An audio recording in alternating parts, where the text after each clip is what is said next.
Saudara-saudariku yang terkasih, hari ini Jumat 12 April 2024. Saya Romo Siga dari Paroki Santo Yusuf, Surabaya. Pada hari ini saya berdoa untuk para pesiarah, umat beriman, Bapak Ibu, saudara-saudariku yang terkasih, yang mengisi masa libur dengan berkunjung kepada keluarga, kepada orang tua, kepada saudara-saudari, tetangga kenalan jauh, hingga pergi ke luar kota. Semoga perjalanan baik dan lancar, dan semoga selamat sampai tujuan, dan nantinya jika kelak kembali pulang ke rumah masing-masing, perjalanan selamat dan berkumpul bersama keluarga inti dengan baik, membangun semangat keharmonisan di dalam kehidupan rumah tangga. Dalam nama Bapa dan Putra dan Roh Kudus, amin. Yesus membagi-bagikan roti kepada orang banyak yang duduk di situ, sebanyak mereka kehendaki. Mea culpa, mea culpa, mea maxima culpa. Marilah kita berdoa. Allah Bapa pencipta dan penyelamat, segala sesuatu tercipta oleh sabdamu dan baiklah adanya. Kami mohon ciptakanlah lagi kami menjadi manusia baru dengan pengantaraan Yesus Kristus Putramu Tuhan kami, yang hidup dan berkuasa bersama dengan Dikau dalam persatuan Roh Kudus, Allah sepanjang segala masa. Amin. Tuhan bersamamu dan bersama rohmu. Inilah Injil suci menurut Yohanes. Dimuliakanlah Tuhan. Yohanes bab 6 ayat 1 sampai dengan ayat 15. Pada waktu itu Yesus berangkat ke seberang danau Galilea, yaitu danau Tiberias. Orang banyak berbondong-bondong mengikuti dia, karena mereka melihat mujizat-mujizat penyembuhan yang diadakannya terhadap orang-orang sakit.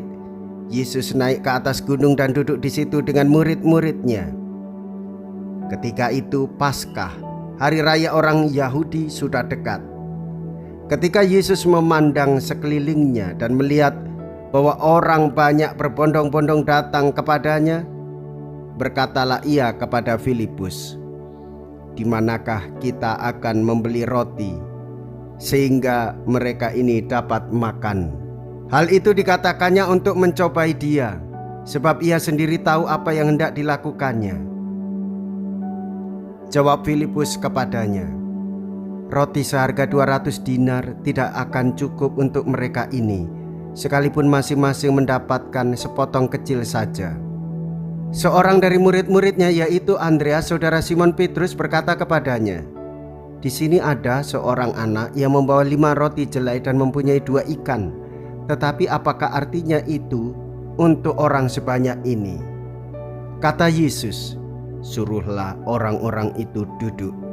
Adapun di tempat itu banyak rumput, maka duduklah orang-orang itu, kira-kira 5.000 laki-laki banyaknya. Lalu Yesus mengambil roti itu, mengucap syukur, dan membagi-bagikannya kepada mereka yang duduk di situ. Demikian juga dibuatnya dengan ikan-ikan itu sebanyak yang mereka kehendaki. Dan setelah mereka kenyang, Yesus berkata kepada murid-muridnya, "Kumpulkanlah potongan-potongan yang lebih, supaya tidak ada yang terbuang." Maka mereka pun mengumpulkannya dan mengisi 12 bakul penuh dengan potongan-potongan dari kelima roti jelai yang lebih setelah orang makan.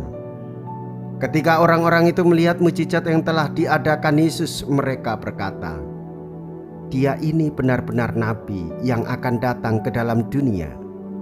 Karena Yesus tahu bahwa mereka akan datang dan hendak membawa dia dengan paksa untuk dijadikan raja, Yesus menyingkir lagi ke gunung seorang diri. Demikianlah sabda Tuhan. Terpujilah Kristus. Saudara-saudariku yang terkasih, kita telah mendengarkan bersama Yesus memberi makan begitu banyak orang. Yesus mengambil roti, mengucap syukur, dan membagi-bagikannya kepada mereka yang ada duduk hadir di situ. Saudara-saudariku yang terkasih, di tangan Yesus 5 roti 2 ikan diubah menjadi banyak. Di tangan Yesus kita mengetahui bersama apa yang kecil akan bermanfaat bagi orang banyak. Di tangan Yesus roti diubahnya, roti yang mampu membawa kebahagiaan, roti yang memberikan kenyang bagi orang-orang yang lapar. Saudara-saudariku yang terkasih, semua terjadi karena kehendak Yesus. Dan kita belajar banyak dari pengalaman ini. Dialah Allah yang menjadi manusia, dialah Allah yang peduli bagi orang-orang yang lapar, orang-orang yang miskin. Saudara-saudariku yang terkasih, kita juga bisa belajar dari pengalaman Bapak Yosef. Dialah orang suci, dialah orang tua Yesus. Kita belajar dari tulisan surat apostolik Bapak Suci Paus Fransiskus yang mengungkapkan bahwa orang menjadi ayah bukan hanya karena status menikah dan memiliki anak. Orang bisa menjadi ayah ketika memberikan hidupnya demi hidup orang lain. Kita tahu bagaimana Santo Yusuf mengasihi dan melindungi